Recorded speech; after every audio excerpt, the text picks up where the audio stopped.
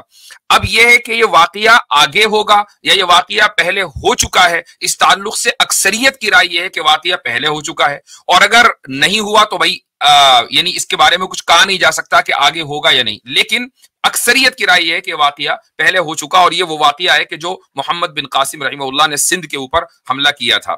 تو ہمیں اس تناظر میں اس چیز کو دیکھنا چاہیے۔ اب یہ کہ محمد بن قاسم نے کیوں حملہ کیا تھا، اس کے اوپر بھی میری ایک ویڈیو ہے کہ وہ کیا اسباب تھے کہ راجہ داہر کہ جس نے ٹیررسٹ اور دہشت گردوں کو پناہ دی ہوئی تھی، تو اس کے اوپر خلافت بنو امیہ نے کیوں کارروائی کی تھی۔ تو یہ پوری ایک ویڈیو میری اس موجود ہے تاریخی تناظر میں، اس کو دیکھا جا سکتا ہے۔ پاکستانی احباب کو اتنا برا اس لیے لگا چونکہ یہ جو ان کے ذہنوں میں سب کی بات نہیں کر رہا ہوں بلکہ کچھ لوگوں کی جو خصوصاً ہمارے کیا نام ہے ان کا، اوریا مقبول جان، ان کے یعنی مستقل دیکھنے والے ہیں، ان کے پرماننٹ ویورز ہیں، ان کو بڑا برا لگا کہ بھائی اوریا صاحب تو یہ کہتے ہیں کہ بس اب 2 سال میں کیس نمٹنے والا ہے، غزوہ ہند ہونے والا ہے۔ تو یہ چیز پروپیگنڈے کا حصہ ہے۔ میں دونوں طرح کے پروپیگنڈے کو مسترد کرتا ہوں۔ میرا موقف یہ ہے کہ احادیث کا انکار محض اس بنیاد پر نہیں کیا جانا چاہیے کہ دباؤ بہت ہے۔ دباؤ ہے تو آپ اس کو اسی طریقے سے پریزنٹ کریں جیسا وہ ہے۔ حدیثوں کا آپ اس طریقے سے انکار نہیں کر سکتے، اصول حدیث کو آپ مسترد نہیں کر سکتے۔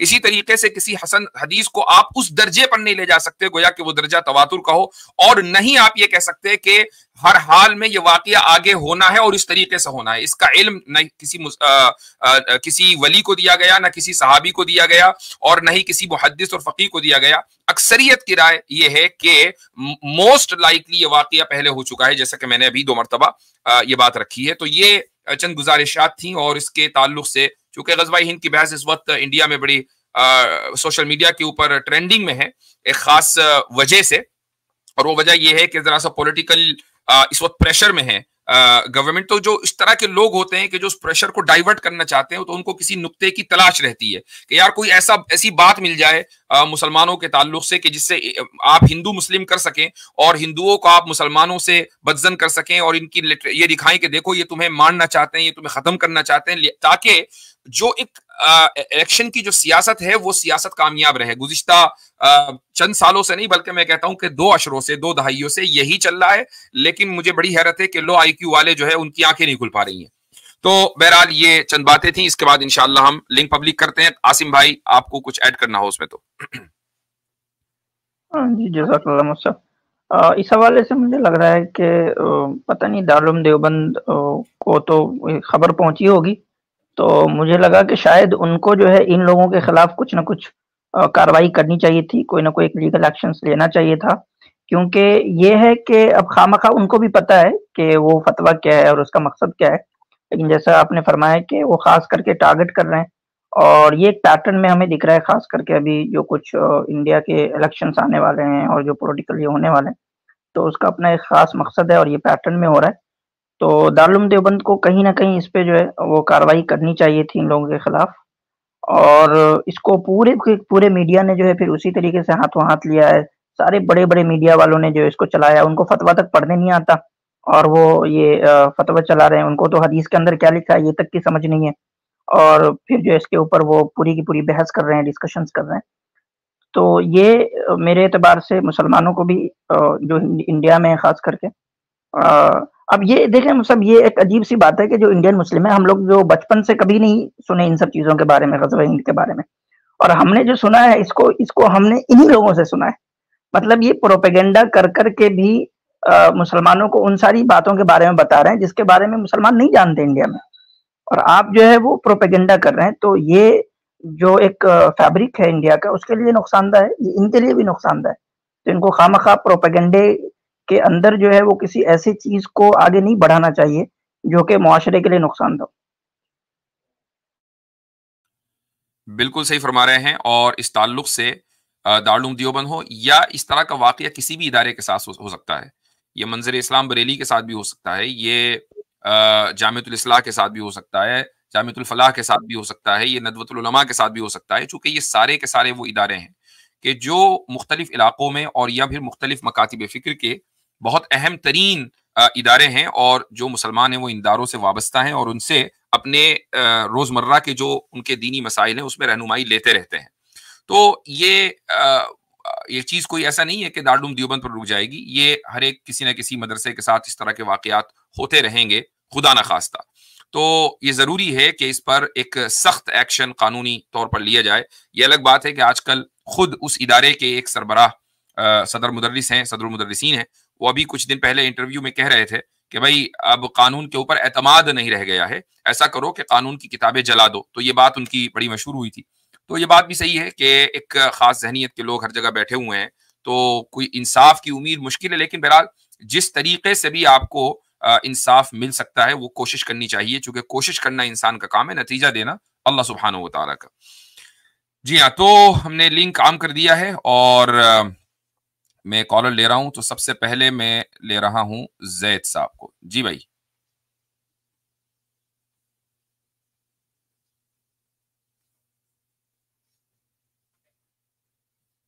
بولیے بھائی زید صاحب، آپ میوٹ پر ہیں.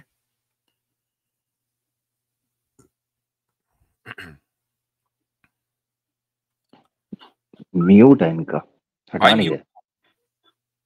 میں بعد میں دیتا ہوں آپ کو. جی نعمان انصاری. اچھا غیر مسلموں کو موقع دے بھائی. وعلیکم السلام. السلام علیکم ورحمۃ اللہ. وعلیکم السلام. کیسے ہیں آپ حضرت؟ الحمدللہ. بڑی تمنا تھی آپ سے بات گفتگو کرنے، سلام دعا کرنے کی. میں خاص نسبت رکھتا ہوں علماء کرام سے، ان سے بہت محبت رکھتا ہوں. بس جزاکم اللہ. آپ یقین مانے میرے رونگٹے کھڑے ہو رہے ہیں آپ سے بات کرتے ہوئے. جزاکم اللہ خیرن. یہ آپ کی محبت نہیں. آپ کو جزائے خیر عطا فرمائے، اللہ تعالیٰ استقامت نصیب فرمائے اور آپ کو صبر عظیم عطا فرمائے. آمین ثم آمین. دعا کرتے رہیے گا اسی طریقے سے، انشاءاللہ پھر آپ سے بات. السلام علیکم ورحمۃ اللہ. وعلیکم السلام ورحمۃ اللہ. اچھا بھائی، ایک